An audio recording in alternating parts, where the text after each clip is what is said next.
Great glorious nation of Kazakhstan is fucking boogalooing. Boogalooing really hard right now. This is looks like it's going to be like Ukraine all over again because people have opened fire on crowds and shit like that. The security forces in the Central Asian state of Kazakhstan said that they have killed dozens of anti-government rioters in the main city, Almaty. They moved in after protesters tried to take control of police stations in the city, a police spokeswoman said. 12 members of the security forces have been killed and 353 injured in the unrest, sparked by a doubling in the cost of liquefied petroleum gas, LPG. So fuel prices. I mean, this. I mean, Jesus Christ, fuel prices have been increasing fucking everywhere, especially in America with all the inflation that's happening right now. And yet Kazakhstan just has a full-on boogaloo and actually kills the police. I mean, god damn, that's how you boogaloo. 12 members. Oh, I've just read that. Russia is sending in troops at the request of the Kazakh president. They will be deployed to help stabilize the country, which is a member of the Collective Security Treaty Organization, the CSTO, along with Russia, Belarus, Tajikistan, Kyrgyzstan, and Armenia. The CSTO confirmed Russian paratroopers. Oh, by the way, Russian paratroopers are mental. See the guy with the blue and white guys with the blue and white striped shirts? That's the paratroopers, and they are fucking nuts. Are being dispatched as peacekeepers with advanced units already deployed. Protests began on Sunday when the government lifted its price cap on LPG, which many people use to fuel their cars, but the unrest has since spread to include political grievances. Kazakhstan, the basics. Because a bunch of people aren't going to have a fucking clue about Kazakhstan. I mean, goddamn, have you not even seen Borat? Kazakhstan, I go to America. Remember when Sacha Baron Cohen was funny? Kazakhstan shares borders with Russia to the north and China to the east. It is a huge country the size of Western Europe, dwarfing in landmass the other former Soviet republics of Central Asia. Why does it matter? Kazakhstan. Why does it matter? Who gives a shit, really? Is it even a real country? Who knows? Who cares?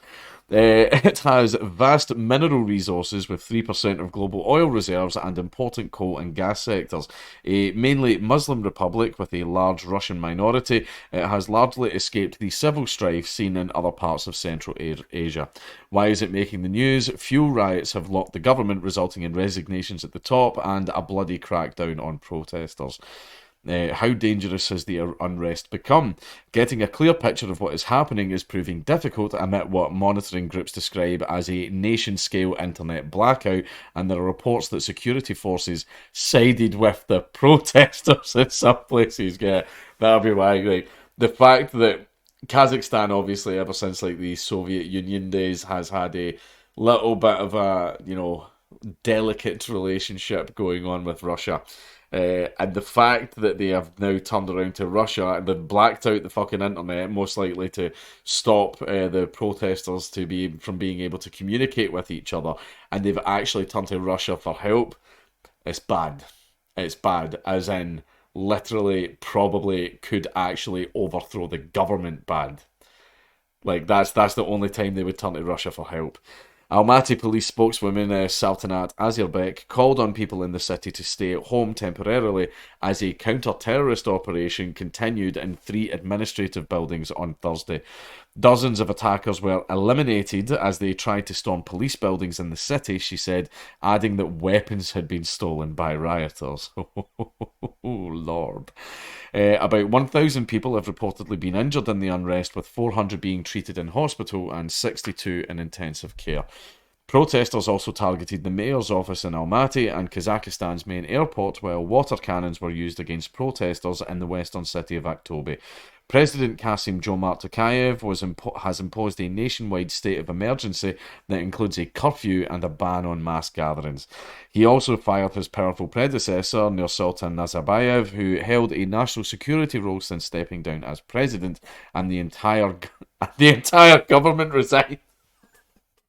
Oh Lord, yes, because they know they're about to get taken outside and dragged to a lamppost. Sweet Jesus. Why is Russia getting involved? President Tokayev accused foreign-trained terrorist gangs of being behind the trouble and announced he had sought help from the CSTO, an alliance of former Soviet states dominated by Russia. Man, I wonder what intelligence agency could be behind that. The CSTO's current chairman, Armenian Prime Minister Nikol Pashinyan, said the alliance would send peacekeeping forces for a limited period of time.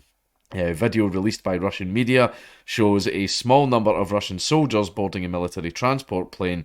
According to the alliance, the peacekeeping force will be deployed to help protect state and military installations in Kazakhstan.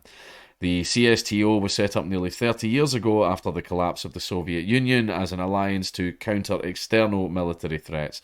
In 2010, Russia rejected a request from Kyrgyzstan for the CSTO to send in peacekeepers when ethnic violence erupted there, saying it was an internal matter. Just Putin, you're like, that sounds an awful lot like your problem. Kyrgyzstan's also quite a fucking mental place. Why is fuel such a hot issue? I mean, we all know why, like, Jesus. Some parts of Kazakhstan, like the Mangostal region where the protest started, rely on LPG, butane and propane, for refueling as many as 90% of vehicles, Reuters news agency reports.